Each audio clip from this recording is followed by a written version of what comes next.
For the first time abort చేయించుకున్నాను నేను వాళ్ళక. ఇందులో నాకు తెలియని విషయం ఏంటంటే ఈ మీన్ వైల్లో ఒక 4 months ముందు మా హస్బెండ్కి కాల్ చేసి మాట్లాడారు అతను. అది నాకు కూడా తెలీదు, అతను శ్రీధర్ కూడా నాకు చెప్పలేదు, మా హస్బెండే చెప్పాడనమాట. అసలు ఏం జరుగుతుంది రైల్వే కోడూరులో, ఏం చేస్తున్నావు నువ్వు అనేసి. అంటే ఏమైందంటే ఇలా శ్రీధర్ ఫోన్ చేశాడు, ఎమ్మెల్యే అంట కదా, డివోర్స్ తీసుకో అని చెప్పేసి నాకు చెప్తున్నాడు అనేసి అన్నాడు అనమాట.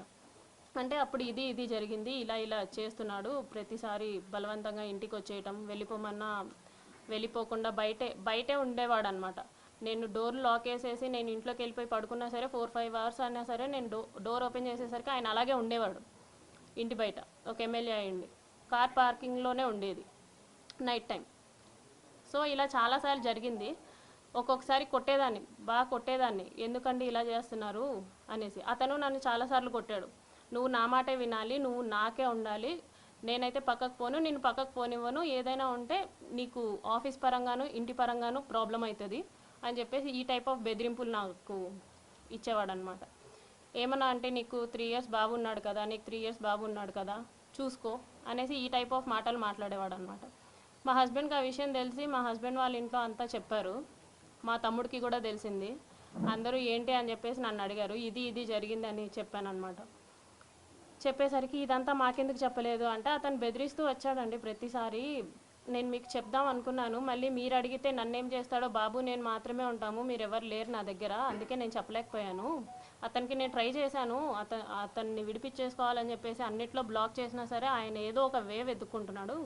ఒకసారి ఆఫీస్కి వచ్చాడు, వాళ్ళతో పాటు కలిసి ఒకసారి ఆఫీస్కి వచ్చాడనమాట. ఆఫీస్కి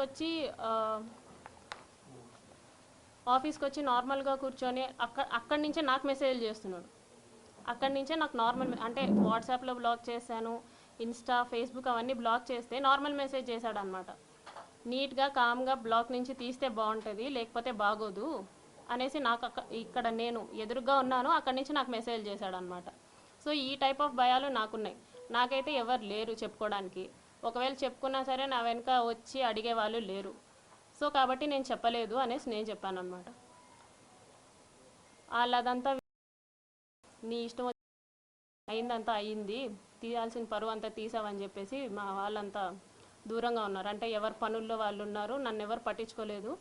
మా హస్బెండ్ వచ్చేసి మా బాబుని తీసుకెళ్ళిపోయాడు అనమాట, వీడు నీ దగ్గర అయితే సేఫ్ కాదు అని చెప్పేసి. రీసెంట్గా అలా January 7th 2026 రీసెంట్గానే ఒక 20 days బ్యాక్ వాళ్ళందరూ ఎవ్వరూ మాట్లాడడం మానేసిన తర్వాత మా హస్బెండ్ వాళ్ళ అక్కకు కూడా 11:30 ఆ టైంకి కాల్ చేసి, మీ ఎవ్వరూ ఆమెకి ఫోన్ చేయకూడదు, మీ ఎవ్వరూ ఆమెతో మాట్లాడకండి అంటే, ఆవిడ నాతో మాట్లాడడం మానేసింది. ఆవిడ తిరుపతిలోనే ఉంటారు, రైల్వే కోడూరు నుంచి 30 kilometers దూరం. ఆవిడ మాట్లాడడం మానేసింది. ఇదంతా అయిన తర్వాత January 7th నేను నిన్ను పెళ్లి చేసుకోలేను, నువ్వేం చేసుకుంటావో చేసుకో, నువ్వేం చేస్తావో కూడా నేను చూస్తాను అని చెప్పేసి చెప్పారనమాట. ఇదంతా చేసి నువ్వు పెళ్ళెలా చేసుకోకుండా ఉంటావు, 1.5 సంవత్సరంగా నువ్వు నన్ను ఎంత నాశనం చేసావు, పెళ్ళెలా చేసుకోకుండా ఉంటావు అనేసి నేను అడిగాను. అంటే నేనైతే పెళ్లి చేసుకోను, నా రీజన్స్ నాకున్నాయి, నేనైతే పెళ్లి చేసుకోను, నువ్వేం చేసుకుంటావో చేసుకో అనేసి అన్నారు. ఆ తర్వాత అతని ఫోన్స్ 2 స్విచ్ ఆఫ్. మరి ఎందుకు స్విచ్ ఆఫో నాకు తెలియదు, బ్లాక్ ఏం కాదు, ఫోన్ స్విచ్ ఆఫ్. అతను కాంటాక్ట్ అయ్యే వే కూడా నాకేం లేదు, ఇన్స్టాగ్రామ్ లేదు, ఫేస్బుక్ లేదు, ఏమీ లేదు. అవన్నీ బ్లాక్ చేశారో మరి తీసేశారో నాకు తెలీదు. సో నేను డైరెక్ట్గా వెళ్ళా వాళ్ళ ఊరికి. మా ఊరు నుంచి 12 kilometers దూరం ముక్కవారిపల్లికి సార్తో మాట్లాడడానికి వెళ్ళాను అనమాట. అంటే ఇతన్ని ఎమ్మెల్యేగా నిలబెట్టిన అతను ముక్క రూపానంద రెడ్డి అనేసి ఉన్నారు, ఆయన్ని కలవడానికి వెళ్ళాను. ఇతన్ని కలిసి ఏంటి అనేసి అడగడానికి వెళ్ళాను. వాళ్ళెవ్వరూ నాతో మాట్లాడడానికి రెడీగా లేరు. ఈవెన్ వాళ్ళందరికీ ఎప్పటి నుంచో ఈ విషయం తెలుసు. నేనే 1.5 years నుంచి కన్వే చేస్తున్నా ఏంటని, వాళ్ళ పేరెంట్స్కి కానీ, ముక్క రూపానంద రెడ్డికి కానీ, వాళ్ళ వైఫ్కి కానీ అందరికీ నేను చెప్పుకుంటూ వస్తున్నాను.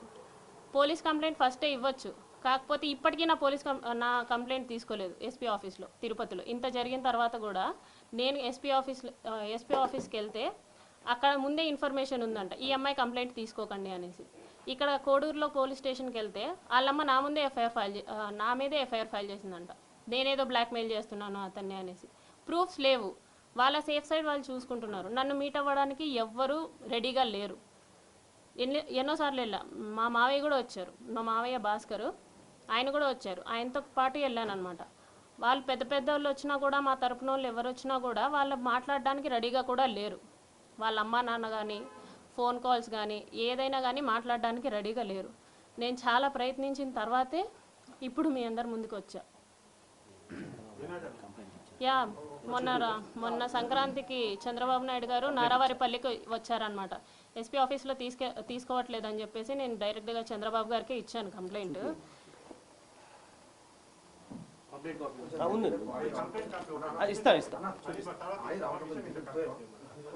జస్ట్ చూపించేస్తాను అంటే ఇంతవరకు చెప్పలేదు.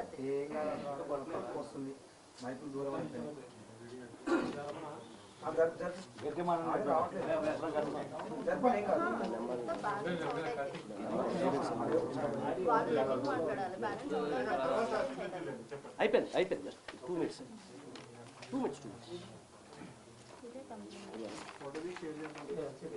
ఉంది అది కదండి. అంటే మీకు అంటే కంప్లైంట్ అయితే నేను చూపించడానికి కంప్లైంట్ అయితే ఏమి ఇచ్చాను, జస్ట్ చూపించడానికి అంతే. ఓకే, ఏమన్నారా? గ్రీవెన్స్ నెంబర్ ఇచ్చారండి నాకు. నెంబర్ చెప్పండి, ఎంత మీ దగ్గర గ్రీవెన్స్ నెంబర్ కూడా చెప్పండి.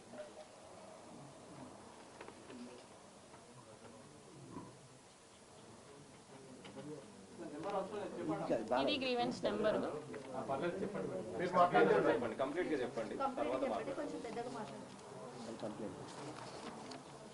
కంప్లైంట్ తాలూకు గ్రీవెన్స్ కంప్లైంట్ ఇచ్చారు చంద్రబాబు గారికి, ఏం చెప్పారు? ఆయన అర్జీలు తీసుకుంటారండి. ఆయన అప్పుడు అర్జీలు తీసుకుంటారు ప్రజల దగ్గర నుంచి. నేను బ్రీఫ్గా ఎక్స్ప్లెయిన్ చేశాను.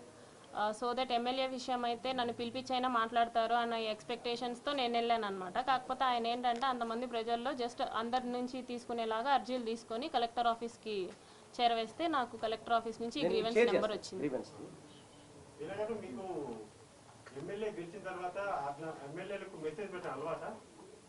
మా ఎమ్మెల్యే కాబట్టి నేను పెట్టానండి. మా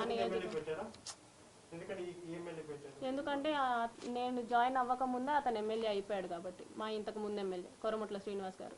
మీ హస్బెండ్ కి మీకు ఎన్ని రోజులు అయిందండి? అంటే ఎన్ని రోజుల నుంచి మీరు విడిగా ఉంటున్నారు?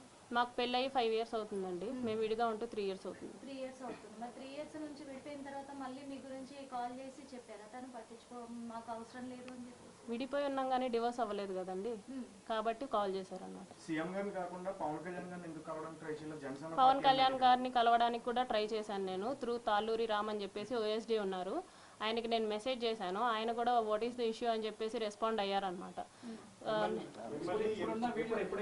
ఇప్పుడున్న వీడియో సర్క్యులేట్ అవుతున్న వీడియో ఎప్పుడు తీశారు, ఎప్పుడు, ఏ టైంలో, అంటే ఏ డేట్?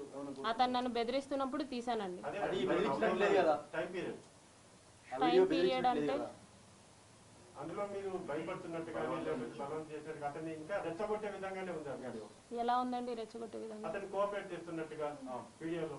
ఎక్కడ? ఆ వీడియోలో ఏదైతే వీడియో ఉందో వేరే వీడియోలు కూడా ఉన్నాయి సార్. అవి నేను రిలీజ్ చేసిన వీడియో అయితే ఎరేటెడ్ వీడియో, కాకపోతే బలవంతంగా చేసిన వీడియోస్ కూడా ఉన్నాయి, అవి కూడా బయటపడతాయి. అది కోర్టులో సబ్మిట్ చేస్తాం. ఫస్ట్ అతను మిమ్మల్ని బెదిరిస్తున్నప్పుడు ముందుగా వెళ్ళి పోలీసులకు కానీ లేకపోతే అలానే ఇప్పుడు ఎలాగైతే మీడియా ముందుకు వచ్చారో అప్పుడే మీడియా ముందుకు రావచ్చు కదా. నేను అప్పుడు వెళ్ళలేదండి, అప్పుడు నేను ఒక్కదాన్నే ఉండేదాన్ని. అప్పుడు నేను ఒక్కదాన్నే ఉండేదాన్ని. ఫస్ట్ గా కలిసామని చెప్పేసి మీరు అడిగారు. కలిసినప్పుడు అతను నా మీద బలవంతం చేశాడని చెప్పేసి కూడా మీరు అంటున్నారు. అంటే మీరు ఏదైతే చెప్పారు ప్రొసీజర్, దానికి సంబంధించి మరి అప్పుడే మీరు పోలీసులను ఆశ్రయించాల్సి ఉండే కదా. మరి ఇన్ని రోజులు నేను ఒక్కదాన్నే ఉంటున్నాను కాబట్టి ఇది పోలీసుల దాకా ఎందుకు, వాళ్ళకి చేరవేస్తే సరిపోతుంది కదా అని చెప్పేసి నేను ఆ ప్రయత్నం చేశాను. పోలీసుల్ని రీచ్ అవ్వకుండా నేను వాళ్ళ అమ్మగారికి, నాన్నగారికి, వాళ్ళ చెల్లికి, వాళ్ళ బావగారికి, ముఖ రూపానంద రెడ్డి గారికి, వాళ్ళ ఆవిడికి, వాళ్ళిద్దరు కొడుకులు రైల్వే కోడూరులో పొలిటికల్లీ యాక్టివ్గా ఉంటారు, వాళ్ళకి ఈ విషయం అంతా చేరవేశాను. ఆ మెసేజెస్ కూడా ఉన్నాయి, ఫోన్ కాల్స్ కూడా ఉన్నాయి అన్నమాట. యా, చేస్తూనే ఉన్నాను, కంటిన్యూస్గా చేస్తూనే ఉన్నాను. ఇదండి మీ అబ్బాయిది, ఏదైనా చెప్పండి అని చెప్పేసి నేను వాళ్ళ ఇంటికి వెళ్ళడం జరిగింది, వాళ్ళని అప్రోచ్ అవ్వడం జరిగింది. కాల్స్లో స్టార్టింగ్లో వాళ్ళు నమ్మలేదు, అనమాట. నేనే చెడ్డదాన్ని, నువ్వే మా అబ్బాయి మీదకి వస్తున్నావు, నువ్వే చూసుకో మా అబ్బాయితో మాట్లాడితే మాత్రం బాగోదు అది ఇది అంటుంటే నేను మీ అబ్బాయితో మాట్లాడడం లేదండి, మీ అబ్బాయే మా ఇంటికి వస్తున్నాడు, నేను మీ ఇంటి దగ్గరికి రాలేదు, మీ అబ్బాయి మా ఇంటి దగ్గరికి వస్తున్నాడు, మీ అబ్బాయే నాకు మెసేజ్ చేస్తున్నాడు, సో మీరు చూసుకోండి అని చెప్పేసి నేను చెప్పాను. ఎప్పుడైతే మీరు ఫస్ట్ మీట్ అయ్యారో ఆ టైంలో నైట్ పూట ఎందుకు మీట్ అయ్యారు మీరు? ఎప్పుడండి? మీరు ఫస్ట్ ఎప్పుడైతే ఆ టైంలో ఎందుకు కలిసారు మీరు? ఎందుకంటే మార్నింగ్ అంతా అతనికి షెడ్యూల్స్ ఉంటాయంట. నైట్ పూట కలిసారంటే మరి మీరు ఎలా ధైర్యం చేశారు వెళ్ళడానికి? మరి మీకు తెలియదు. ఎమ్మెల్యే కాబట్టి ఏ ఎమ్మెల్యే అంత ధైర్యం చేస్తాడు చెప్పండి? అతనికి అర్థం కావట్లేదని చెప్పేసి నేను వెళ్ళాను డైరెక్ట్ గా. ఇతనికి అర్థం కావట్లేదు, పైగా ఎమ్మెల్యే అన్న ధైర్యంతోనే వెళ్ళా. ఏ ఎమ్మెల్యే ఇంత దారుణంగా చెయ్యడు అన్న ధైర్యంతోనే వెళ్ళా. ప్లస్ నేను గన్ మ్యాన్ డ్రైవర్ ఉంటాడని ఎక్స్పెక్ట్ చేశాను కార్లో. మీరు ఫస్ట్ టైం మాట్లాడినప్పుడే 2-3 అవర్స్ మాట్లాడాను అన్నారు. మరి ఫస్ట్ టైం కాల్ లోనే 2-3 అవర్స్ ఎలా మాట్లాడారు? కాల్ లో కాదండి, మెసేజెస్ లో. I have that messages. Those messages are very normal. వీడియోనే ఉంది కదా. Those messages are very normal. Normal. Yeah, normal. మీరు భయపడ్డాను అంటున్నారు, మళ్ళీ అతను ఎమ్మెల్యేని కొట్టానని అంటున్నారు. అవును, కొట్టానండి. ఎందుకు కొట్టారు, ఎందుకు భయపడ్డారు? ఇప్పుడు ఎవరైనా అమ్మాయి మీదకి వస్తే సెల్ఫ్ డిఫెన్స్ కూడా చేయరా అండి? పెళ్లి చేసుకుంటాను అని చెప్పినందుకే నేను అబార్ట్ చేయించుకున్నా. అటు మా ఆయనకి విడాకులు ఇచ్చేయమన్నారు.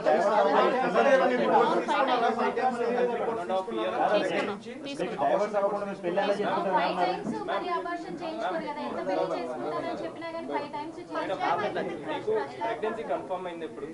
ప్రెగ్నెన్సీ ఆగస్ట్ ఎండింగ్ లో.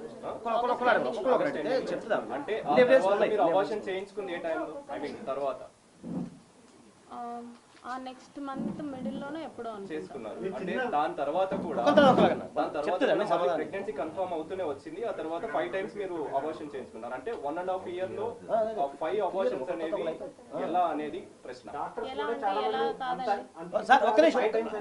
ఎలా కాదని చెప్తారు? ఏదైనా డాక్టర్ చెప్పారా మీకు? ఏ డాక్టర్ చెప్పారండి? 5 times నాకు అబార్షన్ అయింది. అది నేను శ్రీధర్ తో డిస్కస్ చేయడం జరిగింది. Every time I discuss with him, he continuously assure me. August ending లో అబార్షన్ జరిగిందని చెప్పేసి అన్నారు, చేసుకున్నా అని చెప్పేసి అన్నారు. దాని తర్వాత మళ్ళీ ప్రెగ్నెన్సీ, సెకండ్ ప్రెగ్నెన్సీ ఎప్పుడు కన్ఫర్మ్ అయింది? నా డేట్స్ అవన్నీ నేను రిపోర్ట్స్ లో ఉన్నాయి. నాకు అతను వచ్చేదే అందుకండి, అతను వచ్చేదే అందుకు. ప్రెగ్నెన్సీ తీసిన డాక్టర్ అండి. అది మీకు తెలిసినప్పుడు మీరు ఎందుకని ఎవరు అవ్వలేదు దాని గురించి అప్పటి నుంచి? మీరు ఒక జర్నలిస్ట్ నే ఇంటికి పిలిపించుకొని కొట్టారు కదా, అంత ధైర్యం ఉంది మీకు? He is not a journalist, he don't have any license. Licence అతను జర్నలిస్ట్ కాదు. పేపర్ అయితే ఇది జర్నలిస్ట్ కాదు కాదు.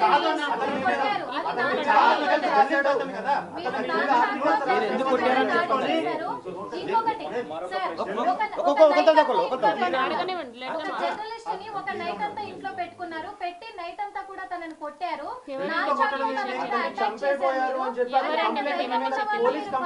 కంప్లైంట్ ఇవ్వడానికి భయపడ్డారా? ఫస్ట్ లోనే ఎమ్మెల్యే మీద కంప్లైంట్ ఇవ్వడానికి ఎలా భయపడ్డారు మీరు? అతను ఎమ్మెల్యే కాబట్టి నేను అతని నియోజకవర్గంలోనే పని చేస్తున్నాను కాబట్టి. అవును, ఒక నేను మా అబ్బాయి ఎవరు నేను మీరు వీడియో కూడా బయటకు వచ్చింది. ఓకే, నేనే పెట్టిన వీడియో, నేనే పెట్టింది. అతనికి రూపానంద్ రెడ్డి అనే అతనితో వైరం ఉంది. ఓబుల్వారిపల్లెలో 6 crores మిస్అప్రోప్రియేషన్ చూపించాడు. ఆయనకి రూపానంద్ రెడ్డికి పడదు. ఎలాగైనా సరే చెప్పేది వినండి, చెప్పేది వింటారా? క్వశ్చన్ అడిగినప్పుడు నేను చెప్పేది వినండి. క్వశ్చన్ అడిగినప్పుడు సరే నేను కూడా మీ క్వశ్చన్ పనికి రాదని okay, leave it that question then. సరే ఓకే, ఒక విషయం ఎవరంటే మీకు జర్నలిస్ట్ ని ఇంట్లో పెట్టుకున్నానని? ఏ జర్నలిస్ట్ నైట్ అంతా ఇంట్లో ఉండి ఏమి ఉండడండి? మీకు వచ్చింది wrong info. Okay okay okay చెప్పండి. విషయానికి వస్తే ఎమ్మెల్యేని మీరు 3 కోట్లు డిమాండ్ చేశారు అని చెప్తున్నారు. అది ఎంతవరకు నిజం, ఎంతవరకు అవాస్తవం డిమాండ్ చేశారు. 25 కోట్లు మీరు డిమాండ్ చేశారని చెప్పి ఒక వాయిస్ కూడా వినిపిస్తున్నారు ఓకే, వాళ్ళ మదర్ వాళ్ళు. వినిపించండి. అదే మా దగ్గర వినిపించండి. ఉంది మేడం. నా దగ్గర ఉంది. అంటే మీరు అది నిజమా కాదు ఒక మాట చెప్పండి. మీరు